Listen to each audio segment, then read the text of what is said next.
Naradio, à votre service, l'invité de la rédaction. 11h presque 3 sur Naradio Tube Info, on rappelle les chiffres du jour, 29 décès en Charente-Maritime depuis le début de cette pandémie de Covid-19, près de 85 personnes sont en réanimation ou hospitalisées dans les différents hôpitaux de la Charente-Maritime, 19 exactement sont en réanimation en ce moment. Autre chiffre de l'économie locale, la confirmation des bons de commande des marchés publics par le maire Jean-François Fontaine, 1 milliard d'euros de marchés publics, ce qui va permettre de sauver tous les emplois dans les secteurs du BTP notamment. Nous allons tout de suite voir Benoît Biteau, député européen. Bonjour monsieur. Bonjour. Bonjour. Merci de nous accorder un peu de votre temps. Député européen Europe Écologie Les Verts. Comment ça se passe le confinement pour vous ? Ça se passe avec beaucoup d'heures devant l'écran, en visioconférence. On essaie de continuer, même si le temps de décision est relativement dégradé. On essaie de continuer de prendre des décisions à l'échelon du Parlement européen, notamment pour s'adapter à la crise sanitaire qu'on traverse. Et au Parlement européen, du coup, vous travaillez par visio, comme toutes les collectivités ou les entreprises ? C'est ça, y compris quand on est en réunion de groupe, donc du groupe des Verts, entre les élus et les équipes qui sont autour des élus. On fait des visioconférences à plus de 200 personnes, 250 personnes. C'est pour ça que c'est moins réactif, on va dire, que quand on est en réunion physique, mais malgré tout, on continue d'essayer de fonctionner. Et la semaine dernière, on a réussi pendant 2 jours à faire des votes par correspondance avec un mécanisme qui est finalement bien rodé maintenant et qui permet donc de continuer de prendre des décisions. On est ravis de vous avoir, Benoît Biteau. On sait que vous êtes très occupé puisque vous avez gardé votre poste, votre emploi, si je puis dire. Vous restez fermier, agriculteur, tout en étant député européen, ce qui n'est pas facile de juxtaposer les deux, surtout en cette période-là. Est-ce que vous pouvez nous expliquer, pour ceux qui ne connaissent pas encore l'Europe, comment ça fonctionne ? Parce que quand on a fait la soirée électorale des européennes l'an dernier avec Patrick Sallès et Maxime Bonneau, bon nombre d'auditeurs nous disaient mais finalement on entend toujours parler de l'Europe mais on ne sait pas ce que c'est. Mais l'Europe, il faut se rappeler d'où elle vient, c'est-à-dire que les pères fondateurs de l'Europe ont imaginé ce dispositif à la sortie de la guerre pour éviter justement que sur ce continent-là, on revive des épisodes de tentatives de construction de l'Europe par un autre biais ou par une autre voie que la voie démocratique et que la voie de la volonté de constituer cette Europe. Et donc l'Union européenne est née de ça. Ensuite, elle est née de volonté aussi de développement économique pour faire face au continent américain, notamment avec une première thématique autour du charbon et de l'acier. Et la deuxième thématique qui est apparue évidente à la sortie de la guerre, c'est justement la notion de souveraineté alimentaire qui apparaît dans le traité de Rome. Dans le traité de Rome, on voit qu'il y a une volonté à l'échelon européen de proposer une souveraineté alimentaire et l'agriculture aujourd'hui représente 40% du budget total de l'Union européenne, donc c'est l'enjeu majeur aujourd'hui de l'Union européenne. Alors la raison pour laquelle les gens on considère que cette Europe est parfois éloignée, c'est que l'Europe ne distribue pas, comme peuvent le faire les communautés de communes. J'ai entendu la stratégie de la communauté d'agglo de marché public juste avant. L'Europe ne diffuse pas en direct des fonds européens aux porteurs de projets, aux entreprises, aux associations, et s'appuie sur des interlocuteurs, des intermédiaires, qui sont soit l'État et de plus en plus les régions. Et je sais que vous allez écouter mon collègue Gérard Blanchard tout à l'heure, parce que je suis aussi conseiller régional, et il pourra vous expliquer lui aussi que la région Nouvelle-Aquitaine pilote des fonds européens pour l'Union européenne. Donc c'est pour ça qu'elle peut paraître un peu transparente, mais en réalité beaucoup d'argent permettent de catalyser, d'accompagner des projets sur nos territoires.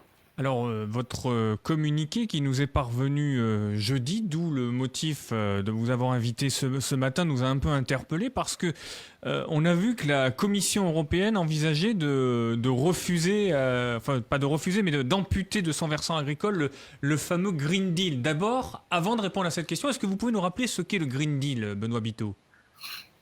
Alors, on a été élu donc en mai 2019, validé dans notre élection le 2 juillet 2019, et très rapidement dans cette nouvelle mandature, avec un gros turnover de députés, des nouvelles générations, plutôt plus jeunes, de députés européens, issus donc des 27 pays qui constituent l'Union européenne, ont fait apparaître que un des socles de leur élection avait été justement cette problématique d'effondrement de biodiversité, de réchauffement climatique, et donc ont très vite mis la pression, si je puis dire, sur les instances de décision de l'Union européenne pour, dès le mois de novembre 2019, faire voter ce qu'on appelle l'état d'urgence climatique, qui prend en compte donc la situation climatique, qui fait que on doit réorienter les politiques publiques européennes pour intégrer dans les politiques publiques européennes cet enjeu climatique et faire en sorte que les politiques publiques soient tournées vers l'atténuation du changement climatique, en lien d'ailleurs avec la COP21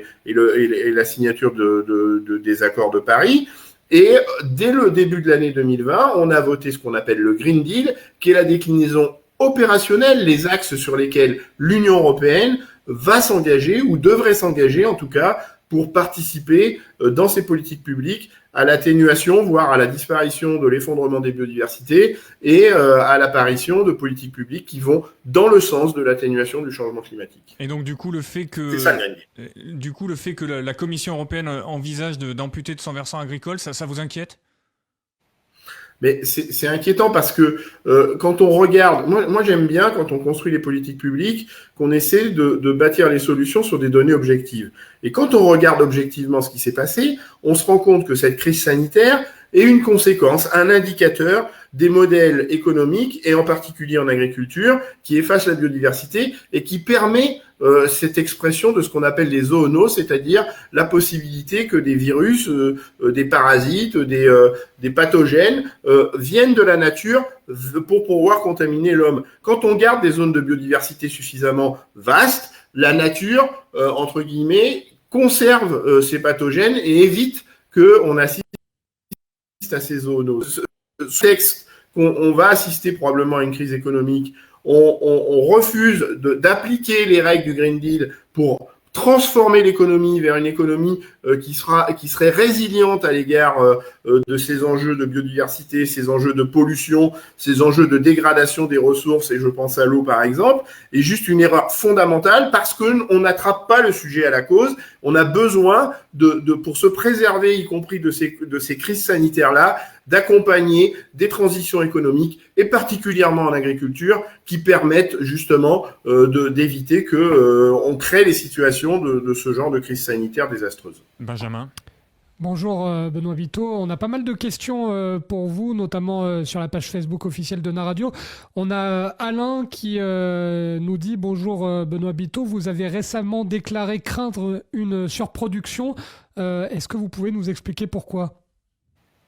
Alors, la situation est complètement paradoxale. C'est-à-dire que d'un côté, on a effectivement la démonstration avec cette crise qu'on ne produit plus assez localement pour satisfaire notre sécurité, et je préfère même notre souveraineté alimentaire locale, avec les produits de base, les fruits, les légumes par exemple. On a vu que on était extrêmement serré sur ce sujet-là, et que finalement on était dépendant de l'approvisionnement de fruits et légumes qui viennent de l'autre bout de la planète. Donc ça, c'est le premier constat, et c'est un constat qui nous renvoie sur cette logique d'approvisionnement d'alimentation basée sur des échanges mondiaux. Et ces mêmes échanges mondiaux, pour des productions qui sont dédiées à l'exportation, je pense au lait, je pense à la viande, eh bien ces producteurs-là sont en grave difficulté parce que la fermeture problème en termes d'approvisionnement de denrées comme, je ne sais pas si vous m'entendez encore. Très très bien. Ah pardon, parce que ça a changé à l'écran. Donc qui pose des problèmes sur notre approvisionnement parce qu'on n'est pas résilient, on n'est pas souverain sur nos territoires. pose les types d'agriculture qui sont tournés vers l'exportation. Et donc ça renforce et ça valide la démonstration d'avant qu'il faut qu'on modifie en profondeur nos systèmes économiques et notre système agricole de manière à ce qu'on produise ici pour nourrir ici et qu'on produise là-bas pour nourrir là-bas, de manière à ce que notre sécurité alimentaire qui s'appuie sur ces échanges mondiaux soit moins prégnant dans notre sécurité. J'en profite pour faire l'annonce d'une pétition sur change.org qui prône justement un projet alimentaire territorial, parce que sur l'agglomération de La Rochelle, justement, on fait le constat que la production autour de La Rochelle n'est pas du tout dédiée à notre alimentation localement, mais plutôt pour satisfaire les échanges sur le port de la Palisse. Et donc, on voit bien qu'on doit revisiter notre façon de produire de manière à ce que les surfaces agricoles en périphérie de l'agglomération de La Rochelle soient dédiées à nourrir la population de l'agglomération de La Rochelle. Et là, les politiques publiques jouent un rôle. On a des auditeurs et des auditrices bien renseignés et au fait de l'actualité, puisqu'on a Martine qui vous demande, Benoît Biteau, vous avez demandé au ministre de l'Agriculture un fonds d'aide d'urgence. Où en est-on ? Alors, c'est pas vraiment ce que j'ai demandé au ministre de l'Agriculture. Alors, bien sûr, il faudra un fonds d'aide d'urgence parce que des agriculteurs vont être en difficulté. Ce qu'on demande au ministre de l'Agriculture, c'est de savoir bien gérer l'enveloppe publique qui vient de l'Union européenne pour accompagner les transitions agricoles. Et ce qu'on demande surtout au ministre de l'Agriculture, c'est que la PAC qui devait être validée ici en juillet, a priori en juillet 2020, avec l'épisode sanitaire, ne sera validée que beaucoup plus tard, et ça nécessite on crée un dispositif intermédiaire pour tuiler entre la PAC qui devait s'arrêter là en 2019 et la nouvelle PAC qui n'est pas encore votée. Et donc nous, ce qu'on réclame, c'est que effectivement il y ait cette période de transition de 2 ans, de manière à ce que pour l'agriculture, il n'y ait pas d'année blanche en termes d'accompagnement d'aide publique, de manière à ce que les agriculteurs puissent continuer de trouver des revenus, entre autres pour l'accompagnement des aides européennes. Quelles sont vos prochaines échéances, Benoît Biteau ? Parce que vous êtes confiné mais pas inactif. Ah non, je suis pas inactif. Les prochaines échéances, comme je viens de vous le dire, on est en plein débat de la PAC. Nous, ce qu'on espère, c'est que cet épisode sanitaire donne les éclairages suffisants, avec des enseignements suffisants pour permettre justement de tirer les conséquences de cette crise sanitaire, d'évaluer ce que je viens de vous expliquer, la dépendance au marché qui fait que certains producteurs qui ont l'habitude d'exporter ne peuvent plus exporter, d'autres qui pourraient produire localement n'arrivent pas à produire suffisamment parce que on n'est pas orienté comme ça et qui nécessite qu'on apporte. Enfin voilà, donc il faut qu'on modifie en profondeur cette PAC. C'est ça le combat que doivent mener aujourd'hui les députés européens. C'est essayer de tirer les enseignements de cet épisode-là pour ne pas reproduire dans la future PAC l'accompagnement vers les mêmes modèles qui risquent d'apporter les mêmes conséquences. Et donc, encore une fois, attaquons-nous aux causes. Et une des causes de cette crise sanitaire, c'est le développement d'un modèle agricole qui dévaste la biodiversité, qui participe au changement climatique et qui utilise trop massivement des pesticides, des engrais de synthèse, qui dégrade l'air qu'on respire, qui dégrade l'eau qu'on boit et qui dégrade aussi en termes de qualité la nourriture qu'on consomme. Et tous ces paramètres sont des paramètres qui sont le terreau favorable à l'installation de ce genre de virus sur la population humaine. Merci beaucoup Benoît Biteau, député européen Europe Écologie Les Verts, Charentais-Maritime qui plus est, que de qualité. Merci beaucoup Benoît Biteau, merci. Merci de m'avoir invité. On vous Merci rappellera beaucoup. parce que c'est vrai que votre combat est intéressant puisqu'il fait notre quotidien. Merci beaucoup Benoît Biteau.